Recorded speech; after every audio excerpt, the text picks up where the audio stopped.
Hello అండి. ఈరోజు నేను ఫ్లేవర్డ్ రైస్‌తో మా ఇంటి చికెన్ ఫ్రైని ఎలా చేసుకోవాలో నేను మీకు చూపిస్తాను. వీడియోలోకెళ్ళే ముందు ఇదే ఫస్ట్ టైమ్ అయినట్లయితే నా ఛానల్ సబ్స్క్రైబ్ చేయండి, లైక్ చేయండి, షేర్ చేయండి. హైప్ అనే ఆప్షన్ వస్తుంది. తప్పకుండా దాన్ని ప్రెస్ చేయండి, సపోర్ట్ చేయండి. వీడియోలోకెళ్ళిపోదాం. స్టవ్ మీద కళాయి పెట్టుకొని నేనిక్కడ చికెన్ కేజీ తీసుకున్నాను. కేజీకి సరిపడా ఆయిల్ వేస్తున్నాను. నేను చూపించే స్పూన్‌తో 4 స్పూన్లు వేస్తున్నాను. ఆనియన్ సన్నగా కట్ చేసుకొని పొడవుగా, చిల్లీ, కరివేపాకు ఇవన్నీ నేను పోపులో వేస్తున్నాను. ఇవి కొంచెం దోరగా ఏగే వరకి దాన్ని మనం స్టవ్ ఫ్లేము మీడియంలో పెట్టుకోవాలి. హై ఫ్లేమ్ అయితే అది ఏగకుండానే మాడిపోతాయి కనుక స్టవ్ మాత్రము మీడియం ఫ్లేమ్లో పెట్టుకోవాలి. శుభ్రంగా కడిగి పెట్టుకున్నానండి చికెను. మనస్ఫూర్తిగా కడుక్కున్నాను. ఎవరన్నా కడిగితే నాకు నచ్చదు. అందుకే నేనే శుభ్రంగా కడిగి రెడీగా పెట్టుకున్నాను. ఇది ఇలా కొంచెం లైట్ గోల్డెన్ కలర్ వచ్చిన తర్వాత అల్లం వెల్లుల్లి పేస్ట్ కేజీ చికెన్కి సరిపడా అంతా నేను వేసి దీన్ని ఆయిల్లో ఫ్రై చేస్తున్నా. స్టవ్ మాత్రం మీడియంలోనే ఉంది. హై ఎప్పుడు పెట్టొద్దు, ఎందుకంటే మాడిపోతుంది. మీడియంలోనే ఉంది. సో ఏదైతే శుభ్రంగా రెడీగా పెట్టుకున్నానో చికెన్ అది ఆయిల్లో వేసేసాను పోపులో. దాన్ని కొంచెం మనం అటు ఇటు ఆయిల్, అల్లం వెల్లుల్లి పేస్ట్ ఇదంతా మిక్స్ అయ్యే వరకు కొంచెం మనం తిప్పుకోవాలన్నమాట స్పూన్తో. సో తిప్పుకున్న తర్వాత దీనిలో నుంచి కొంచెం వాటర్ వస్తుందండి. మనకి చూస్తేనే అర్థమవుతుంది ఓకే కొంచెం ఉడికింది అని. సో ఆ టైంలో కావలసినంత పసుపు, సరిపడా సాల్ట్ కూడా వేసుకొని మళ్ళీ స్పూన్తో మనం మొత్తం కలుపుకోవాలి. సో ఇష్టం వచ్చినట్లు కలిపితే ముక్క అనేది పీస్ అనేది నలిగిపోతుంది, పీస్ అయిపోతుంది. కాబట్టి కొంచెం జెంటిల్గా ఒకే యాంగిల్లో ఒకే వైపు తిప్పుకుంటే ముక్కగానే పీస్ అదే అలానే ఉంటుంది. సో సాల్ట్ కూడా వేసాం కాబట్టి వాటర్ అనేది రిలీజ్ అయ్యిందండి. కనపడుతుంది కదా. ఈ వచ్చిన వాటర్ అంతా ఇంకిపోయే వరకు మనం స్టవ్ మీద ఉంచాలి మీడియంలో. అయితే ఇక్కడ ఒక ట్విస్ట్. నేను ఎండిమిర్చి ఆల్రెడీ ముందే హాఫ్ అన్ అవర్ ముందే నేను వాటర్లో నానబెట్టాను. 10 ఎండిమిర్చి అనమాట నానిపోయి అవి వాటిని మిక్సీ పడుతున్నాను.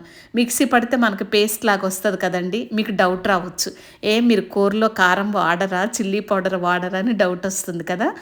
నేను వాడే కారపొడి ఏంటంటే దానిలోనే జీలకర్ర, ధనియాలు, ఆవాలు, మెంతులు ఇవన్నీ పౌడర్, మసాలా కారం అంటాం కదా, ఆ కారం నేను వాడతాను. అయితే ప్యూర్ రెడ్ చిల్లీ ఎండిమిర్చిని వాడితే ఏమవుతుందంటే మనకు కావలసినంత కారము ప్లస్ ఘాటు కూడా ఉంటుంది. కాబట్టి నా స్టైల్ నేను ముందే చెప్పాను కదా, మా ఇంటి స్టైల్ చికెన్ ఫ్రై అని. సో అది వేసుకున్నాను. ఒక్క స్పూన్ మాత్రం నేను డైలీ వాడే చిల్లీ పౌడర్ మాత్రం వేశాను. ఆల్రెడీ నేను సాల్ట్ వేసా, పసుపు వేసాను. ఇక్కడ నేను 4 టమాటాలు తీసుకున్నాను. అవి కూడా కట్ చేసి దీనిలో వేసి మూత పెట్టేస్తాం. టమాటా మగ్గిపోతుంది, రిలీజ్ అయిన వాటర్ కూడా ఇంకిపోవాలన్నమాట. సో ఈలోపు అది అయ్యేలోపు మనం కొద్దిగా మసాలా దంచుకుందాము. నేను ప్యాకెట్ కానీ ఏది వాడను, అప్పటికప్పటికి అవసరమైతే నేను దంచుకుంటానమాట. ఏమి లేదండి, సింపుల్ చెక్క, లవంగ అంతే. ఎందుకంటే నాది మసాలా కారంలోనే అన్నీ ఉంటాయి కాబట్టి చెక్క, లవంగ ఈ 2 మాత్రము పౌడర్ చేసి రెడీగా పెట్టుకున్నాను. కొంచెం తర్వాత నేను కొత్తిమీర కూడా కట్ చేసి పెట్టానన్నమాట. చూసారా, లైట్గా అడుగు అంటుతుంది అన్న వరకు మనము స్టవ్ మీదే దాన్ని ఫ్రై చేసుకుంటూ ఉండాలి. అప్పుడు అర్థమైపోతుంది కదా. ఏమన్నా సాల్ట్ అటు ఇటుగా ఉంటే మనం చెక్ చేసుకొని ఇంకా సరిపడా సాల్ట్ కూడా వేసుకోవాలి. ఆల్మోస్ట్ రిలీజ్ అయిన వాటర్ అంతా ఇంకిపోయిందండి. మనం వేయాల్సినవన్నీ వేసేసాము. కొత్తిమీర కూడా దీంతో పాటు ఉడికితే బాగుంటుంది. లాస్ట్లో కూడా కొంచెం వేయటానికి పక్కన పెట్టాను ఆ కొత్తిమీర. ఇది అయిపోయిందండి. అయిపోయిన తర్వాత ఈలోపు నేను ఆల్రెడీ ముందే బాస్మతి రైస్ కడిగి నానపెట్టాను. ఏంటి ఇంతే నా రైస్ మీరు తినేది అని మీకు డౌట్ రావచ్చు. ఆల్రెడీ వైట్ రైస్ ఉంది. సో ఈ చికెన్ ఫ్రైలోకి ఫ్లేవర్డ్ రైస్ అయితే బాగుంటుందని నేను కొంచెం ఒక 1/2 కిలో రైస్ మాత్రమే తీసుకున్నాను. చూపించినవి ఇంగ్రీడియంట్స్ అనమాట. ఫ్లేవర్డ్ రైస్లోకి కొంచెం అంటే నేను 1/2 కిలోనే రైస్ తీసుకున్నాను కాబట్టి 1 స్పూన్ ఆయిల్, 1 స్పూను నెయ్యి వేసుకొని, చూసారా, జీలకర్ర, చెక్క, లవంగ, 2 ఇలాచి, తర్వాత మసాలా ఆకు, జీడిపప్పు ఇవన్నీ వేసి లైట్గా దోరగా ఫ్రై చేసుకోవాలి. సో ఇక్కడ నేను అల్లం వెల్లుల్లి పేస్ట్ వాడతలేదండి, కొత్తిమీర, పుదీనా కూడా వేస్తున్నాను. సో ఇది ఫ్లేవర్డ్ రైస్ అనమాట. ప్రతిసారి మనం అల్లం వెల్లుల్లి పేస్ట్ పెట్టుకుని ఫ్రైడ్ రైసు బగారా రైస్ చేస్తూ ఉంటాం. అది లేకోకుండా చాలామందికి అల్లం వెల్లుల్లి పేస్ట్ వేస్తే తినరు కొంతమంది ఎవరైనా సరే. సో అలాంటి వాళ్ళకు కూడా యూస్ అవుతుంది.